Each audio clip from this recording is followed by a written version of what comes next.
Hey guys, Jonathan here, and today we're taking a look at the brand new Spider-Man vs. Oscorp set, which is an August 1st LEGO release. I actually found this one early at my local Target, which was a huge surprise to me, and like I said, it's $140 for 808 pieces. That does include 8 minifigures, but I think that the minifigures are a bit of a mixed bag. We'll talk about that in a minute, but overall, I really like this set. You know, I've been collecting LEGO Spider-Man since the first set came out in 2002, and getting a true Oscorp building like this has always been a dream, so to finally get it and have it built, man oh man, this is a dream come true. So, let's start breaking down the entire set, and there's no better place to start than with the minifig. Unfortunately, Spider-Man and Miles Morales are the exact same minifigures we've been getting for years from LEGO, and it would have been nice to get something different here, like battle-damaged Spider-Man, maybe a variant of Miles' suit, or just something other than things not only we've been getting in sets for years, but are currently in sets that are far cheaper than this.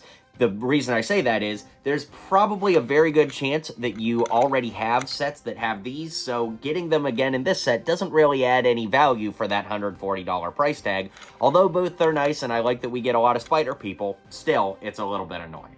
Along those same lines, we get Ghost Spider, Spider-Gwen, and Spider-Woman, again, both of which are very nice minifigures but have appeared in other sets. The one thing I'll say is Spider-Woman is a nicer inclusion because she only came in one other set that was the Spider-Man and Venom car chase set, and since that set is objectively not great, it is cool to get Spider-Woman in this, so you do get a little bit better value. The only downside is this time she has plain black legs instead of dual molded, which I think would have helped justify the price on this if she got those dual molded legs, but still, it is a bummer. You know, not the worst figure in the world, not even bad. In fact, she even has a double-sided head. Almost forgot to show that off.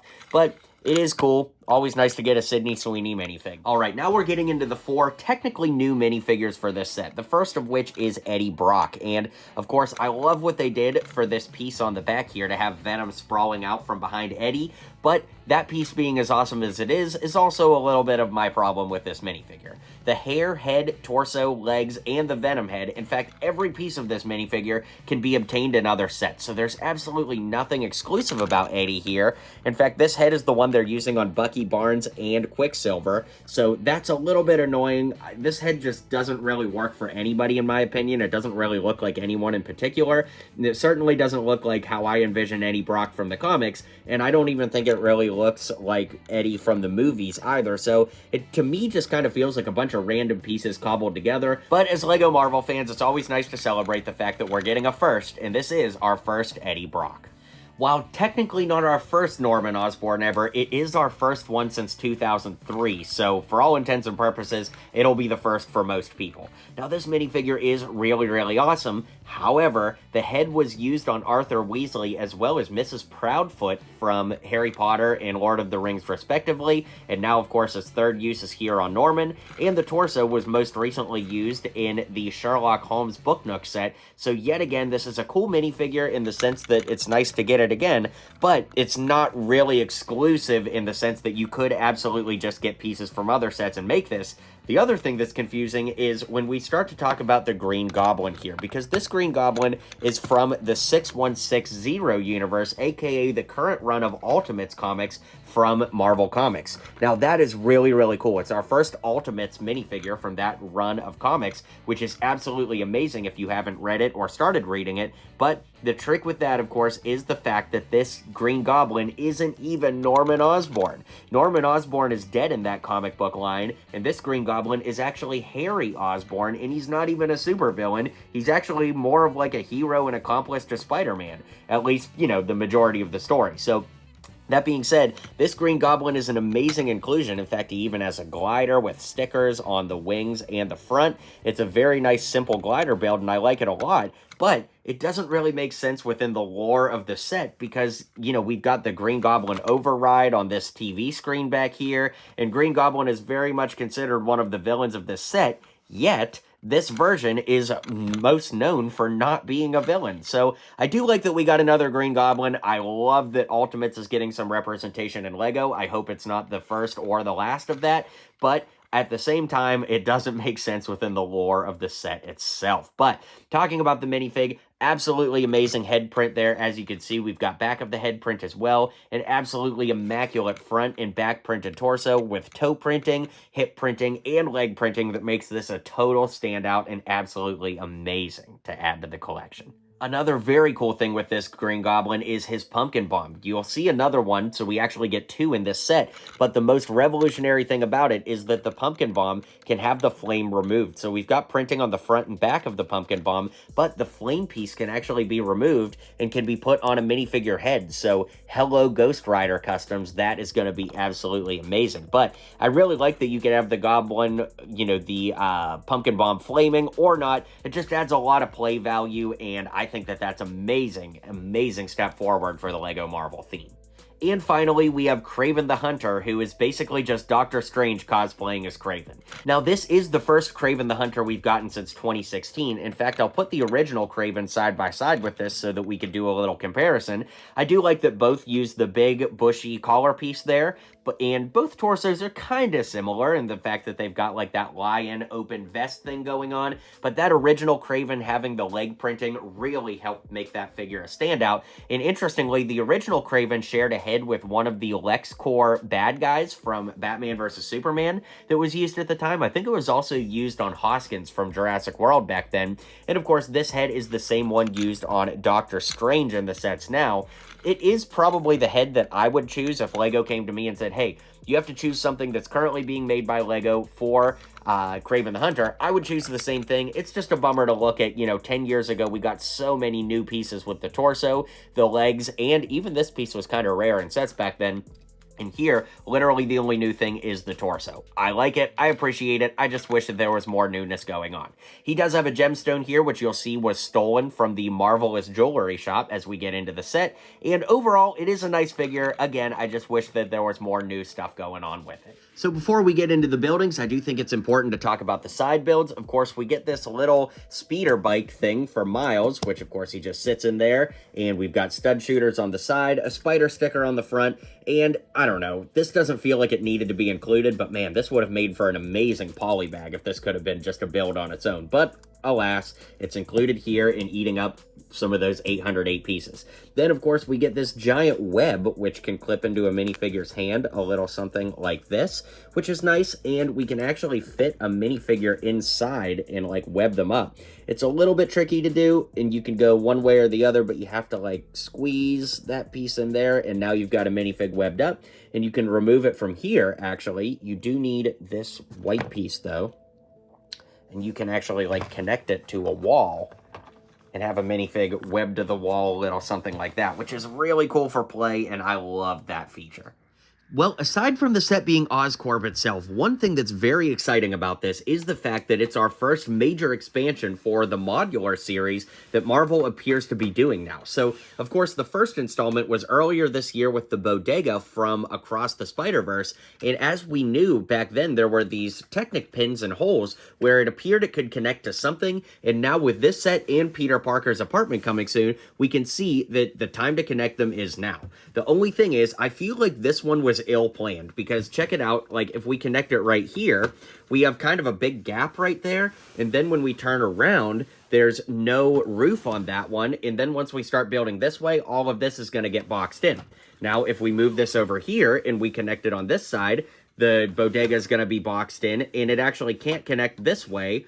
And if we connect it this way, it's facing the wrong way. So, I think we're going to have to map this out and figure out the best way to do this. Because, like, even here, if we take the mini Mart off of the new set and put it, now it's facing the wrong way. So I'm going to make a different video where I start to build the Marvel Street and I actually build it out with each installment we get. But since nothing really fits together right now, I want to wait till we get Peter Parker's apartment built and can review that so I can build out a whole street, and I'll do another video about how to build the best version of the Marvel Street. But that being said, let's take a look at this set now. So I think the best way to look at it is actually to compartmentalize. So let's take a look at the mini Mart off to the side first. So just like you'd expect, there's a door up front that can open, and we actually have a webbed up camera on the wall over here. There are Technic holes and pins on the sides to, connect it to other buildings, as we've discussed already. And as we turn it around, you can see that this is actually Eddie Brock's apartment up top. We've got a chicken there, of course, a nice little Venom reference, and we've got a dartboard with Spider-Man's head on it, and it looks like Eddie is doing some research up there. As you can see, it looks like he's not too excited about Spider-Man. Anti-Venom gets a thumbs up, and Green Goblin, well, he's not a fan. That's one way to put it. But interestingly, as we've discussed, Green Goblin isn't really a bad guy here, so why would Venom not like him? I don't really know. Anyways, down below, I think that this is a very nice, very light reference to the Venom movies. Of course, with Venom always going into Mrs. Chen's store there, we're just going to use Norman Osborn for an example to show what it looks like if you put a minifigure behind the desk there. So it is a very mini Mart, as the name would suggest, and we can kind of remove the roof here. So if you wanted to get multiple of these, or I presume if Lego continues this line, maybe there are ways that you can mix and match stuff. So I think that that's interesting, but there's a full look at the mini Mart. Now, of course, next we can remove the side street here, and that's its own piece. We've got a Spider-Man No More Daily Bugle printed piece. It's actually not a sticker. And this, of course, is referencing the old Tobey Maguire movies with that newspaper there. Then, of course, we've got a stoplight, and we even have a trash bin with a pink can inside. So that's interesting. Always love seeing those trash cans throughout the Lego Marvel sets. And once we do that, of course, we can swap out the street and put the mini Mart here, put the street there, do whatever we need to do. But I keep referencing it. This one is a headache with the direction. I can't not talk about it. But over here, we have Marvelous Jewelry, and this one's pretty cool, too. We've got a Who is Spider-Man Daily Bugle here. Again, another Tobey Maguire era Daily Bugle reference, and it's printed yet again. So over here on the side, you can see we've got Marvelous Jewelry, and this, of course, is a very obvious Marvel reference. In 1964 is referencing the landmark year that Amazing Spider-Man began in the comics. Then we've got this little tab here, which when we push it, it actually knocks the window out, and you can see they use some bricks to show as broken glass. Then, of course, the door opens up front, and that leads us to the inside, where we have a jeweler area. Of course, one jewel is already stolen. We saw that in Kraven's hand earlier. Then, of course, we've got another jewel here, which has yet to be stolen. And, of course, there's an area for, a worker to stand with money on the table and all that. Now, as we move up, it's not 100% whose apartment this is supposed to be. Is Miles painting a picture of himself? Is this Gwen's apartment? Is it Peter's apartment? Who knows? But there's a bed there with a stud, so you could have a figure, lay back in bed and chill out and relax. Then, of course, the art studio there with that stickered piece for Miles. Then we can move up to the rooftop, and there actually is a play feature up here. So as you can see with this, it opens that gate. So we can remove this roof piece entirely, and this gate basically clicks into place, as you can see right there. And then we use this tab on the side to push that down so that Miles or whatever spider person wants to live in this apartment in your city has a way to get out of the apartment. But beyond that, not too much to say. Of course, as we've looked around all these buildings, you'll notice these Technic receiver bricks, so that you could take the J-hooks and place minifigures around them, jumping around or flying around the city, which is quite cool. One thing I also think is cool is if you remove the Marvelous Jewelry, so if you just take this off, imagine turning this into Nelson and Murdoch. Of course, reimagining the inside, but the buildings for this seem absolutely perfect with just the way it's built, the color scheme. I love it, and that's definitely something I plan to do when I get a second copy of this. Okay, now that brings us to the main event, which is Oscorp. It is an absolutely towering building, which I absolutely love, and we're going to look at all the play features floor by floor, but I just wanted to use the wide-angle lens for now to show you the outside and the big play feature out front, which of course is where you can clip Spider-Man to the web, a little something like that. And there's this little turn piece here where we can turn it and have Spider-Man swing out in front of the building. He actually has quite a bit of swing range. And there's also a thing where you could have a bad guy right here. So let's put the Goblin's glider there. Although he's not a bad guy in universe, he is in this storyline. But when we twist this and Spider-Man swings, it actually knocks the Goblin out of place, which is quite awesome. So starting with the exterior, we do have a sliding door at the front, which is a really fun way to build. Of course, you'll notice more of these T receiver pieces as we go all throughout the build for those J-hooks, as previously mentioned. Now, we do have Green Goblin Override here, which Apparently, Green Goblin is a bad guy in this set. You know, he really shouldn't be based off of the Goblin that he is from the comics, but we'll allow it, I guess. Now, we have a giant piece here that gets an absolutely huge Lego sticker. I think maybe the biggest Lego sticker we've ever gotten in Lego Marvel, with the Oscorp logo there, which looks awesome. I centered it a little more toward the bottom. When you're putting it on, I would actually recommend building the entire set and waiting to put the sticker on at the end so that you don't get that gap there that I did. You know, learn from my mistake. Well, I don't know. It doesn't look bad, but I guess it is kind of a mistake. So over here, you'll see that we've got a little garage door. That'll make more sense when we see the inside. And up top, we have this antenna that can spin, and it actually can go 360. And once again, that'll make more sense once we get to the top floor. Now, on the bottom floor, it is pretty bare bones. Of course, there's an area for a receptionist to work and the infamous little fire extinguisher there. But beyond that, not a lot going on the ground floor. On the second floor, we have a spider research lab, where we have a spider right here, a little petri dish, and a little syringe there with the Venom symbiote out front, which is quite awesome. And we've got some schematics for the symbiote as well. Now, this isn't necessarily based off of any specific version of Oscorp, so I really like that it's pulling from a lot of different Spider-Man lore and is giving us a lot of different ways to play. And speaking of play, we can push this, and it knocks that entire front window out for a breakaway escape. So maybe somebody, you know, comes in to steal this Venom symbiote. Maybe Venom escapes that way. Who knows? It's your adventure to make. And of course, that's one of my favorite things when it comes to Lego. The third floor is the Green Goblin's lab, where, of course, we have the glider on display. We looked at that before, but you can see that that piece just clips into there and, you know, is really great. We also get another Goblin Pumpkin Bomb, so it's very cool to get two of these in one set. And I just love the fact that the hair can be removed. Obviously, this is going to be used on Ghost Rider at some point, I can imagine, which I really, really love. So that's very cool. And I also think, too, that, like, the pumpkin bomb shouldn't always be, you know, flaming, like maybe not here, so I might display it this way. Plus, it would free up this to make a Ghost Rider custom, so that might be perfect all around. But the set does tell us to do it that way, so for the sake of the review, I'll leave it. We also have this little beaker here underneath the burner, which is awesome, and yeah, nice little lab area. Then as we get to the top floor, we have yet another amazing, no pun intended, play area. And I love this, of course, yet another reference to the Tobey Maguire Spider-Man era. Of course, this one recreating the Times Scare newspaper cover from Tobey, but it, of course, has this version of the Green Goblin on the cover. And this is where the lore of the set definitely gets a little bit wonky. So we've got the Green Goblin override on the computer there. That makes sense.